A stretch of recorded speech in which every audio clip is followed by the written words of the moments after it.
পুরুষোত্তম বন্দে পুরুষোত্তম পরম প্রেমময় দয়াল শ্রী শ্রী ঠাকুর অনুকূল চন্দ্র চরণ কমলে আমার কোটি কোটি প্রণাম জানাই। পরমাধ্যায় জগৎজননী শ্রী শ্রী বড়মা চরণ কমলে আমার কোটি কোটি প্রণাম জানাই। পরম পূজ্যপাদ শ্রী শ্রী বরদার চরণ কমলে আমার কোটি কোটি প্রণাম জানাই।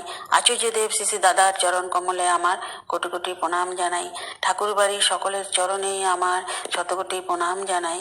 শ্রদ্ধেয় ইষ্টপ্রাণ দাদা মায়েদের এবং ছোট ভাই বোনদের, গুরুজনদের, ইষ্ট সান্নিধ্যে থাকা সকল কর্মীবৃন্দ, দেশ বিদেশের সকল ইষ্টপ্রাণোজ্জ্বল দাদা মায়েদের আমার যথাযোগ্য স্থানে প্রণাম, নমস্কার, শ্রদ্ধা, ভালোবাসা, জয় গুরু আর আন্তরিক অভিনন্দন জানাই অনেক অনেক। তো আমি বিভিন্ন আলোচনা পড়ে সেগুলোই আমি বলতে চাই, কেননা আমি পড়ে সেটা উপকৃত হয়েছি। তো আমি এখানে বলছি যে আলোচনা পত্রিকায় দীপরক্ষী সংকলিত ছিলেন শ্রী সদ্য দেবী প্রসাদ মুখোপাধ্যায়। উনি এখানে যেটা আলোকপাত করেছেন সেটাই, যে সন্ধ্যায় শ্রী শ্রী ঠাকুর প্রাঙ্গণে চকিতে সমাসীন হয়েছিলেন। তখন ইনকাম ট্যাক্স কমিশনার মানে ঠাকুরের সামনে, শ্রী শ্রী ঠাকুরের সামনে আসেন। তো ঠাকুর বললেন, আমি ভাগ্যি আমি আপনাদেরকে দেখতে পারলাম, এখানে এসে বসেছি দেখে। তো ওনারা বললেন আমাদেরও মহাভাগ্য। তো যাই হোক, তখন ঠাকুরকে সেই কমিশনার প্রশ্ন করলেন, ধর্ম মানে কি? তো তো ঠাকুর বললেন যে ঠাকুরকে ওনারা পাশে যিনি বসেছিলেন ওনাকে বলছেন যে ঠাকুর কিছু, ঠাকুর ওনাদের কিছু বলুক। তো ঠাকুর প্রথমে বললেন, আমি তো বলতে পারি নে, আমি জানি নেও কিছু, তবে কথা উঠলে আমার সাধারণ বোধে যা আসে বলতে পারি। আমরা মানুষ শরীর ও সত্তা দিয়ে বসবাস করি, সত্তা পরিচর্যা করা ভালো যাতে আমরা দীর্ঘ জীবন পেতে পারি। তো কমিশনার বললেন, এটা কি করে হয়? তো শ্রী শ্রী ঠাকুর বললেন, ধর্ম মানেই তো তাই, ধর্মচর্যা করতে হয়। ধর্ম মানে যা আমাদের ধারণ করে, আর ধর্মচর্যা মানেই সত্যচর্যা। কমিশনার তখন বললেন যে ধর্ম তো বহু, কোনটা মানবো? তো শ্রী ঠাকুর বললেন যে ধর্ম বহু নয়, ধর্ম এক। এক ধর্ম সব জায়গায় আছে, নানা আচারের মধ্যে দিয়েই নানা রূপ ধরেছে। আমরা যখন ধর্মকে ভাগ করি তখনই ভুল করি। ভাগ আছে অস্তিত্বে, তোমার আর ওর অস্তিত্বের রূপ আলাদা। হিন্দু, মুসলিম, খ্রিস্টান সব মতই এক। হযরত রসুলের নির্দেশ দেখলে মনে হয় তো তোমাদের কথা, যেইগুলি আমাদের সত্তার পক্ষে সঙ্গতি হারায় সেগুলি খারাপ। হযরত রসুল বলে গেছেন, দুধ খাদ্য, ঘি ওষুধ, আর গোমাংস সর্বরোগের আকর। যারা এই সত্তাকে সুস্থ রাখতে চায়, সমস্ত ব্যক্তিটাকে উন্নত করতে চায়, তারা ওসব খায় না। অনেক মুসলমান আছে যারা নিরামিষ খায়। তো এখানে ঠাকুর বলেন যে বাচ্চা বাড়া বৃদ্ধিকেই মানে ধর্ম বলে, সেই সত্তার।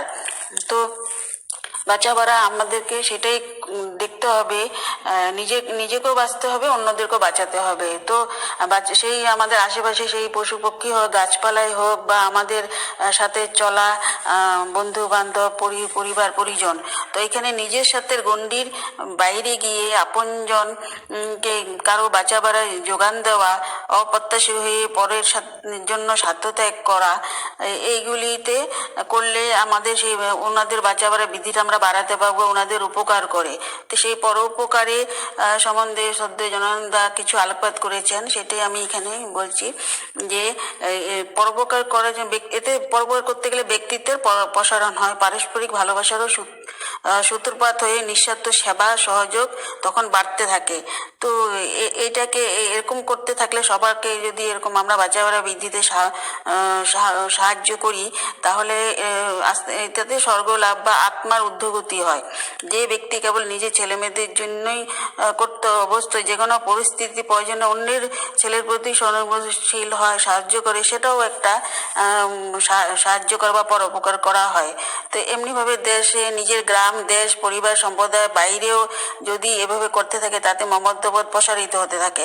ফল কথা, এর ফলে নিঃস্বার্থভাবে তার জন্য কিছু করাই হলো আমরা সেই বাচ্চা বাড়া বৃদ্ধি মানে উপকার করা। তো পৃথিবীতে একবার এমন একজন প্রমাণিত ব্যক্তির আবির্ভাব ঘটে থাকে, যিনি কাউকে পর ভাবতেই পারেন না। সবাকার সুখ দুঃখ ভালো মন্দ নিজের মতো করে অনুভব করে প্রত্যেকের মঙ্গলের জন্য সদা চেষ্টিত থাকেন। শ্রী শ্রী ঠাকুরে প্রায় বলতেন, পরোপকার যে কি জিনিস সেটা আমি আর বুঝতেই পারলাম না, কারণ আমি কাউকে পর ভাবতে পারি না। যার জন্য যা করি সেটা নিজের গরজে করি। কাউকে দুর্দশা পড়তে দেখলে আমার মনে হয় আমি নিজেই জন্য সেই অবস্থায় পড়েছি, ওকে সেই অবস্থা থেকে মুক্ত মুক্তি না করা পর্যন্ত আমি স্বস্তিই পাই না।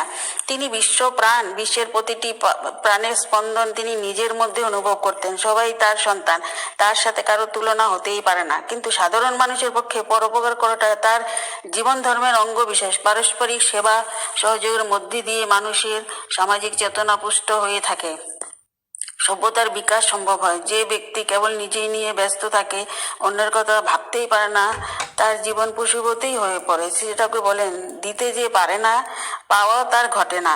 তো আমরা দেখি যে পরোপকার করতে হয়, কিন্তু যার যার যতটুকু দরকার তাকে ততটুকুই দেওয়া দরকার। তার চেয়ে বেশি দিলে সে নেশা খেয়ে সেই খরচা করে ফেলবে, বা বাজে খরচাও বাড়ায় দিবে, বা প্রভৃতি পরমিষ্ট হয়ে পড়বে।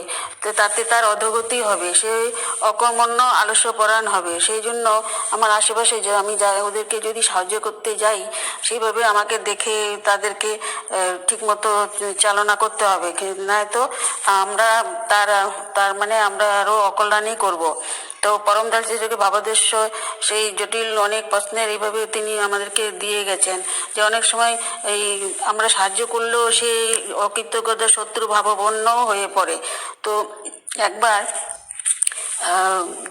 মানুষের উপকার করা ভালো কথা, কিন্তু নজর রাখতে হবে সেই জন্য উল্টে কারো ক্ষতি না করতে পারে। তো এর থেকে মনে হয় কিছু লোক উপকৃত হলে অকৃতজ্ঞ হয়, উপকারী ক্ষতি করার চেষ্টাও করে। তো ঠাকুর বলেছেন যে কৃতজ্ঞতা আবেগে যে পাওয়া স্বীকার করে না কিংবা উচ্ছ্বসিতভাবে দাতার কথা বলে না, জটিল খলের স্বভাব যাহার লুকিয়ে থাকে অন্তরে, প্রায় জানিস কপট সেজন স্বার্থলোভে ঘুরে পেরে। এটি অনুশ্রুতি গ্রন্থ 3য় চরিত্র 73 থেকে নেওয়া হয়েছে। তো একবার এক বিদ্যাসাগর মহাশয়ের নিকট এক ব্যক্তি অভিযোগ করেন, অমুক লোক আপনার খুব নিন্দাবাদ করেছে। শুনে বিদ্যাসাগর মহাশয় বললেন, আমার তো মনে পড়ছে না কখনো ওর আমি কোনো উপকার করেছি বলে। যিনি পরোপরকে জীবনের ব্রত বলে গ্রহণ করেছিলেন, তার মুখে এই তিক্ত অভিজ্ঞতার কথা জানিয়ে দেয় অপাত্রে দান কত ভীষণ পরিণতি সৃষ্টি হতে পারে। তাই কাউকে সাহায্য করার পূর্বে নিজস্ব পর্যবেক্ষণ ক্ষমতা দিয়ে বুঝিয়ে নিতে হবে যে সেই ব্যক্তি যথার্থ সেই সাহায্য গ্রহণ করার উপযুক্ত পাত্র কিনা। তাই এইভাবে আমরা আশেপাশে সবাইকে বাঁচাবার বুদ্ধি দিয়ে এবং যতটুকু দরকার অতটুকু সাহায্য দিতে হয়। তো এখানে আমি শেষ করি। আপনারা ভালো থাকুন, সুস্থ সমর্থ হয়ে চলুন, ইষ্টমুখী হয়ে। জয় গুরু।